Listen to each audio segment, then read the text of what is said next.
All right, welcome into this edition of our NAIA-SIDA Spotlight Series, where we feature the best and brightest from our sports information directors from around the NAIA. My name is Rachel Moore, Assistant AD and Director of Athletic Communications here at Central Methodist University. And today I'm joined by Desean Bullock of Point University down in West Point, Georgia. Desean, thanks so much for taking some time to visit with us today. Yeah, no problem. Thanks for having me. This is exciting. Yeah, no, this will be a good time. This will be fun. First, just to kind of get us started, give me a little bit of background of you and how you got your start in sports information. Ooh, okay. A little bit of background of me. So I'm actually a Mississippi native. So originally born in Houston, Texas, but I was raised in Mississippi all my life. Started off in like Biloxi, Gulfport, and then Ocean Springs, and then Hurricane Katrina actually hit in '05. And so we moved to Hernando, Mississippi, which that was on my 7th birthday. So my birthday is actually always like our anniversary. So it's been like 20 plus years. Because I actually just recently visited my hometown just to I always just like to see like how things have changed and how life grows because life passes by. But for me, I was always a sports head. Like I grew up and my dad had this, the old Windows desktop back then.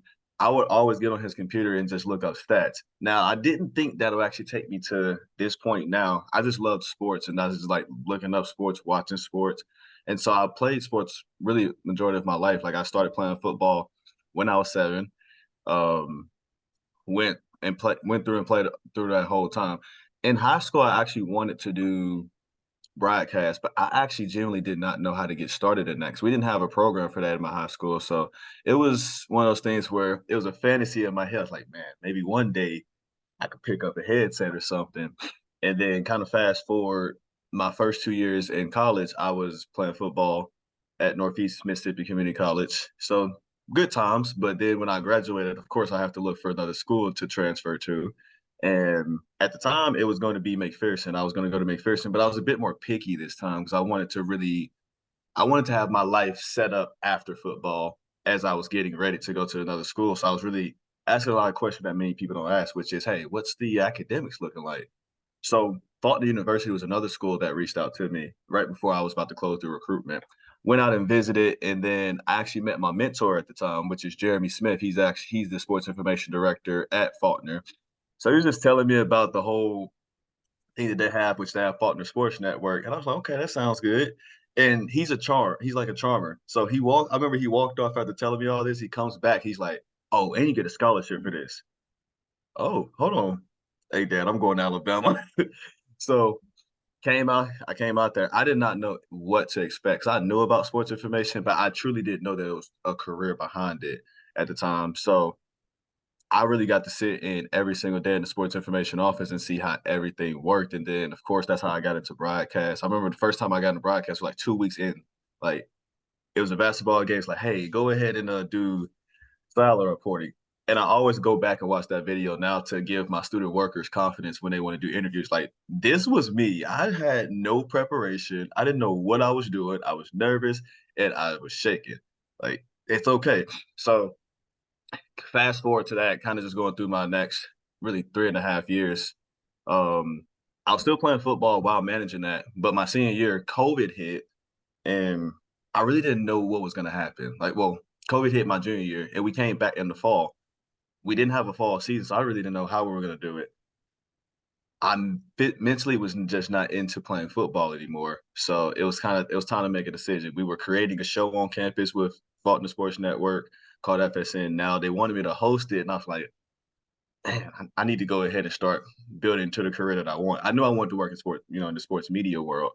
So I finally made a decision. So I'm just going to focus full time on just whatever I want to do is with sports information and just sports media in general. And I had just started my own podcast at the time. So I was starting to develop a lot more confidence in myself in that field. And as time went along, I mean, we hosted opening rounds. And at that point, I realized I really wanted to do it. And I was originally going to be the graduate assistant when I graduated, but then Alabama State games came into the picture. So I technically took a step away from sports information for like a year, but I was still around it part time, but it wasn't the same. So that was kind of how it went. And it was a weird journey because this one conversation I had with Jeremy, I remember he was like, man, you just never know. You could be a sports information director one day. And I'm a college student. I'm like, I mean, I don't see that. I don't know. I I, always laugh at that conversation now. I was like that too, Deshaun. I was like, yeah, I don't know if this is for me. And then boom, here we are. Um, Hmm. we'll talk about some of the broadcasting piece because I think that's a big piece of your story that I want to dive into. But I want to also talk about you being a former student athlete and kind of getting to see both sides as a student athlete and then as an SID. How do talk about what it was like to get to be a student athlete and then getting on the other side and kind of seeing all the behind the scenes things that go into being an SID. I think being a student athlete is it's tunnel vision. You see what you see, but you're not going to see everything. So for me as a student athlete, I saw the I'm seeing the pictures, I'm seeing the people with the photography. I'm looking on the website to go try to find those pictures, like, oh, let me go find that picture of me. But I'm not seeing everything that goes into it, whether it's the media days and the stats and all of that. I'm just hoping I can just see it. I think it's different than when you get to be behind the scenes. Being behind the scenes, when I started working in sports information, it was just you didn't you like just for a regular game day. I didn't realize how much went into it. Like you need to be here at this time, this many hours before the game. You need to make sure this is set up. You need to make sure this is tested. It was all just like it was a new dose of reality. So I think when I got into sports information, it made me understand like everybody in athletic communications, they really like go hard behind the scenes, but you just don't see it. So that's kind of my favorite thing now is with the student athletes we have now. Sometimes they'll talk to me about, hey, like what about this? I'm like, listen, there's only certain things that I can do. Mhm. We have a lot of sports, but I think now what's helping out with athletics is that a lot of college athletes, they're understanding what really goes into it, whether if it's just the broadcast or the stats part, and then also realizing how many sports it is at a school. I've realized that a lot of people who do not have tunnel vision can see what really goes into it. Because if so, all you care about is your stats, how you look, where's that video? Can you send it to me? Can you tag me in it? And it's okay because you want to be seen. You want your parents or your friends or or just your family in general to see it. But I think the biggest thing I learned was the process. There's a process behind everything. So now it's patience is really a key. Now, it's a key virtue. For sure, Deshaun. And I think you probably had a bit of a process going through and revamping your school's kind of YouTube and streaming. It sounded like you guys hadn't really done any streaming before you got there. Can you kind of just talk about how you built that up to what it is now from what it was previously? So I actually knew about Point University before I got there. So I knew about their streaming because Faulkner would play them all the time, and I would watch it. I'm like, man, it's something. There's just something that's missing, which is crazy to say that now because fast forward I think it was a year and a half later. I come in, we didn't have any kind of cameras or anything. And at the time, we were transitioning to blue frame production trucks. So I'm like, okay, well, I have a lot of experience in that. Like we did that at Faulkner. I know exactly how to work it. Now I was just trying to get the equipment. So I remember I was calling a lot of people that I knew because again, this is my first SID position at the time. So I'm like, well, what do we need to get? I knew what headsets to get, but I'm like, well, how much all of this stuff cost? That right there was the first humbling moment, was realizing that this stuff is not cheap. Oh man, yeah. Like, I was like, okay, the headsets is fine. I'm like, this is how much the mixer costs. Like, is there anything else I could look into? And then even with buying that, realizing that you had to get a lot of different cords. Of course, you have to have an SDI, the HDMIs, all of those kind of things, the Black Magics. It took 2 months just to even get everything correct. I remember when I got there August 29th, we had the next day we had our first game. We also had the focus cam for huddle. So that also took a little bit of time away from it, but we really didn't have our first broadcast literally until October 18th, which was it was senior night for volleyball. Cassie Butcher, who was the previous SID at the time, I remember I actually called her about the situation. I was like, hey, Cassie, like, look, like we got the production truck finally set up. Like, I think we're about to take the next step. I'm like, and so homecoming football was actually that same weekend. So I was like, this is going to be a big surprise. We're going to break out broadcast for the first time for homecoming. What do you think? I give her this credit because if it wasn't for her, I wouldn't have been able to just look behind the scenes and check the tweaks and everything I need to check. He was like, well, try that volleyball first because then you'll know what you're getting yourself into as far as just working it behind the scenes. So at that point, I was like, that's a good point. And I love volleyball anyway. Like I've always broadcasted volleyball. It's probably the one sport where I'm a bit stingy. I was like, let me call that sport. Let me just step in really quick. But that was I will say that day was the most it felt like that day made me feel like it was my first day broadcasting again because the nerves was there again. I remember 3 hours before the game, there was something that was messing up. I think the mixer was messing up and we didn't know what the problem was. And at the time I was the only person that really knew how to work all of the equipment. So I'm like, I'm on the phone with Huddle. I'm on the phone with everybody. I'm like, what is going on? It was just a button that we forgot to click. It was just a button. It's always something. It's always something. Like I'm like, because I was literally already upset. I'm like, I just tested this yesterday. Like, that phrase, it hits you every single time. So when we finally got to it, I remember that first set, I was very rusty. I had a lot of my friends tuned in too because they knew how big of a moment this was.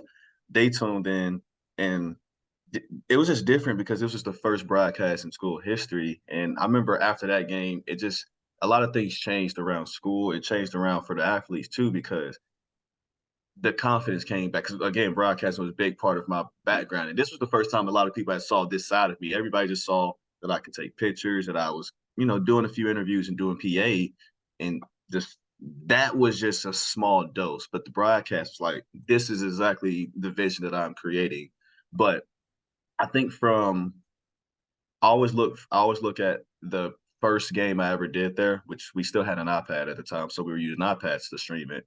And then I look at the first time we used the camera, I was like, oh, that's a drastic difference. So that was truly the first thing that I was adamant about when I got there was we have got to change like live stream. Because again, I look at it from the way I do my job is the way that I would want to be covered. That's how I actually operate. So from an SID perspective, I'm like, man, as a college athlete, like I would want to be covered like this. And I think for the biggest thing is if it's able to be done, like let's live stream the events. Let's make sure people's parents or family are seeing them because the reality is that some of these students are not close to home. Like we got a lot of international students, so it's really big for them when their parents get to see it. I don't know. It's just something that always gets me. It's like, yeah, like let's do that. So that was the biggest thing that I think was the adjustment that I had to make. But it took 2 months just to get that started. It was literally long days in the office just sitting. I think coaches would laugh, but understand what the process was. They would walk by and just see a big camera with a tripod set up, Oh me yeah. with the headsets, just testing stuff. And it's like, dude, this is what it takes. Like, this is the behind the scenes part that nobody sees. I would say I've done it too. I'll have students walk by the office and they're like, what are you doing? I'm like, just let me do my Yeah, thing. Come back in yeah, an hour, it'll all be cleaned up. It's like nothing happened. yeah. So I'm like, I've done just that let me, before. just let me. You'll see. Tunnel vision, guys. Tunnel vision from the SID perspective. I'll come back. You'll So see. It's coming.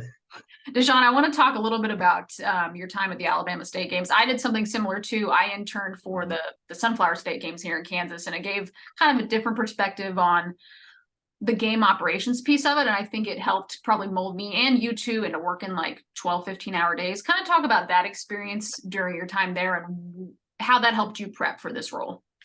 I think I'll tell you the two things it taught me. It taught me patience, and it definitely taught me long days very much do exist. So for me at the time, that was my first job out of college. Like I graduated Faulkner May 1st, 2021, and then maybe a week later, the guy who was the executive director there, he actually was a teacher of mine. So they called like, hey, come in for an interview.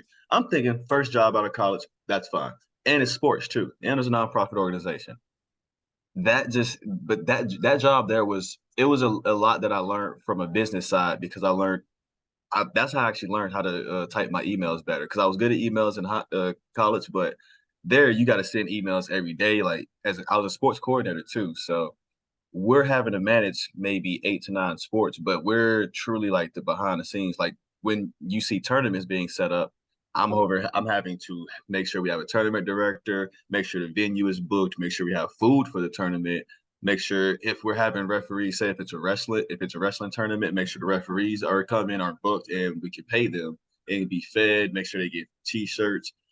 It's a lot of it, like it's one of those things where the months leading up to the games, it is the longest process ever because you're on the phone every day, you're trying to figure stuff out.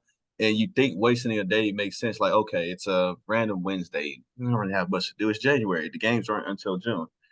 No, at that point you have to start really kicking it in. And where then there are certain days we're having to go to other places. I remember those days where I have to travel to like Huntsville, Alabama to go work a high school state work wrestling tournament just to promote like, hey, we have Alabama State games coming. Mhm. The 12 and 15-hour days started really kicking in when the games were coming. Like when we get to the city where we're at for the games, that's where it's like, all right, well, we got to get prepared for the open ceremony. We got to get prepared for the tournaments. And I always make the joke of it reminds me of when I played sports.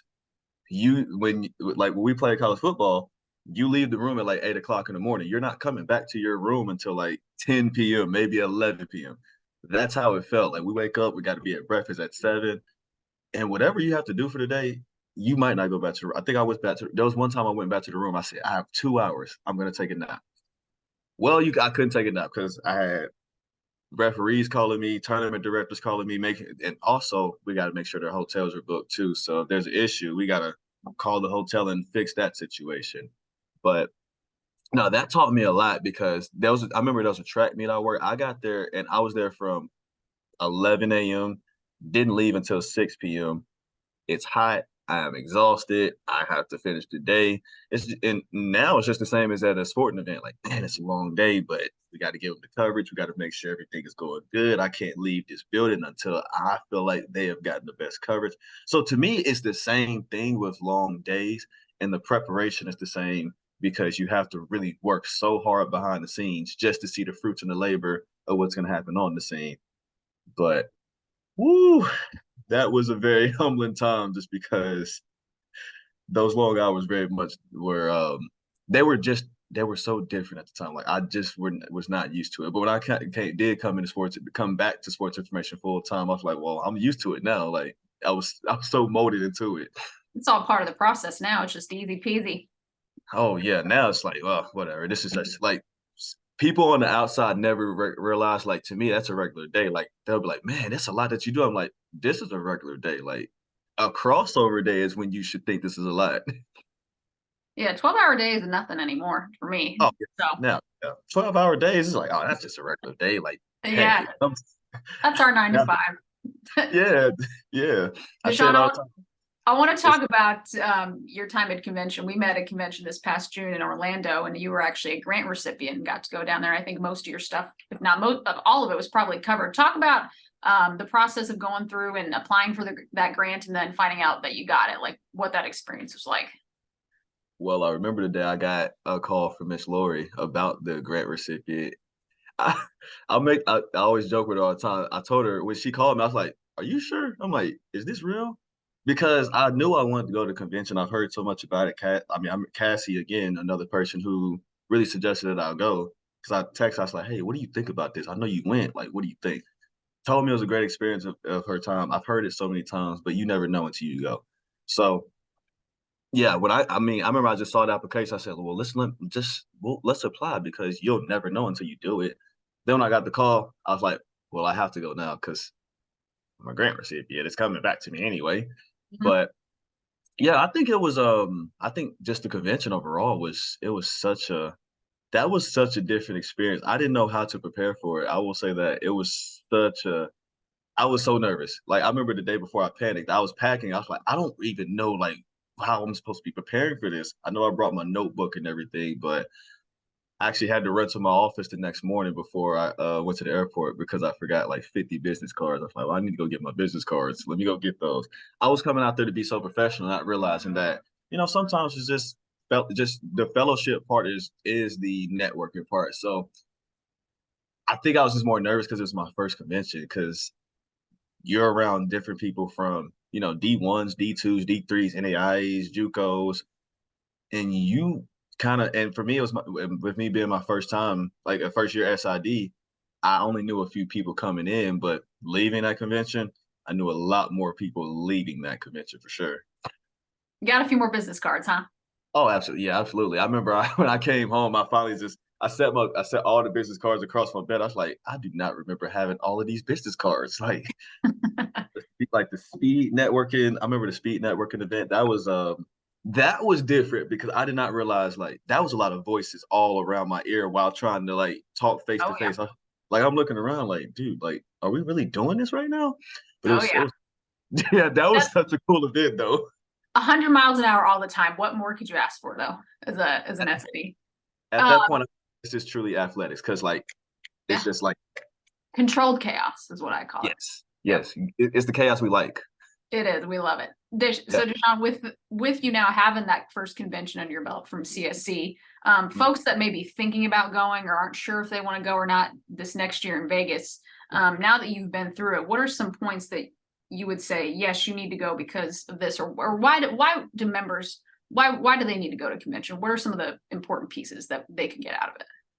I would say it's very much life changing. Going to the convention, you'll go down there and you can go to a session and just ask a question to someone, and next thing you know, that's your friend for the day basically, and then that's your friend for the whole time. But I would say just overall, it's so many people you get around, and in the role of sports information when you're a younger person coming into this business, you don't really know who understands where you're coming from. For me, I was 23 when I got hired, and then I turned 24. So I was like, I don't know who can relate to this. That convention showed me that I was not that I wasn't by myself. Like, dude, there's a lot of other people that really go through this. And I would say for anyone that wants to really further their career and be around so many different people and also just have the relatability, that is the place to go to. And also, now that I know a lot more people that I knew before, now it's gonna feel like it's a family reunion. Like, man, I've got to talk to you throughout the year. I'm glad you made it through another year. I did too. How we doing? So I was the best thing is going there and just not being afraid to speak. I think if I was there and I was afraid to speak to a lot of people, that would have hurt me a lot. Because that first day, I did not I was walking around that big old hotel and I was just lost. But everybody's lovely because we're all there for the same reason. We all want to grow, we all want to expand, but also it helps out because now people see you and they're understanding what you're doing, and that will help further you. And literally, that's I say the convention is what helped me professionally develop a lot more, and it changed my mindset coming to this year because this year at that convention, you can think you're doing a lot of good stuff, which I still thought that, but hearing everybody else, I'm like, oh, we have some more work to do. Like I remember I texted my GA in the middle of the convention. I was like, hey man, when we get back to work, just know we got to make sure we got to stay on our P's and Q's.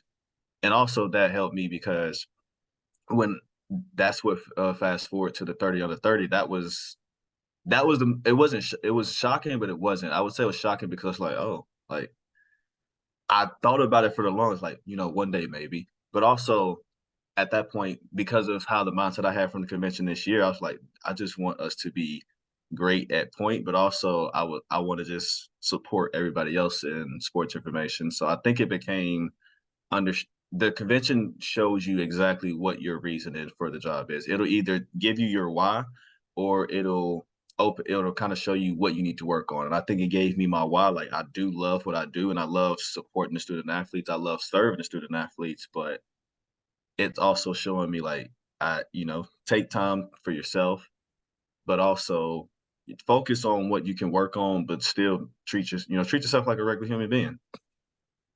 I would say, and that brings me to my next point, Deshaun, talking about what we do outside of the athletic realm. I always ask everyone I interview, I say we have lives outside of athletics, even though we're always on the go. Yep. So for you, I want to talk about what are some of the favorite things that you like to do outside of the athletic realm? Where can we find Deshaun if not at the football field or statting or whatever the case may be? That's actually no one ever can guess this about me, but I actually go to like art museums a lot outside of work because for some reason that just gives me a different kind of peace of mind. I'm because I was an English major, so I'm a writer. So there was this one time when I went to a museum in college and they took us just like, look at this picture and tell us what you get from it, write like a 200-word essay about it. So from then on, now every time I look at a picture, I want to really just see what I can take from it. So I like to go to museums and I just like to write. But outside of work, I like to write. I like to write stories. I like to do my podcast because I do have my own podcast. So sometimes that's like a different platform because I get to talk about the things that I feel passionate about. Um, I can't even say I watch TV anymore because sometimes I get home, I look at the TV, I say I don't want to watch TV. I'm trying to break out of the stigma of going to other sporting events when I'm off. I went to the University of Memphis basketball game this past Sunday against Southern Miss, but it was different because I got to be a fan. I'm usually when I go to a sporting event, I'm looking at it from an athletic communicator perspective, but I just got to be a fan, got to pull out my phone and take a video of a game winning shot. But usually I'm like, oh, that's a good stat. Let me write that down real quick. But yeah, I try to work, write, go to museums, listen to a lot of music to, sometimes just listen to a lot of I listen to a lot of Andre 3000 now because he had a new album come out, which is it literally has no words. It is just instrumentals of the flute. But it's so peaceful. I don't know why, but it became like this big thing for me. So music, writing, and the museum. Desean, when you're at those games, are you able to turn off the fan mode or the SID mode and switch to athletic or just being a fan? I It, still struggle with it's it. it's so hard. I can't even watch a game on TV without thinking of it from a SID mode. I'm like, man, that cameraman right there, he got a good shot.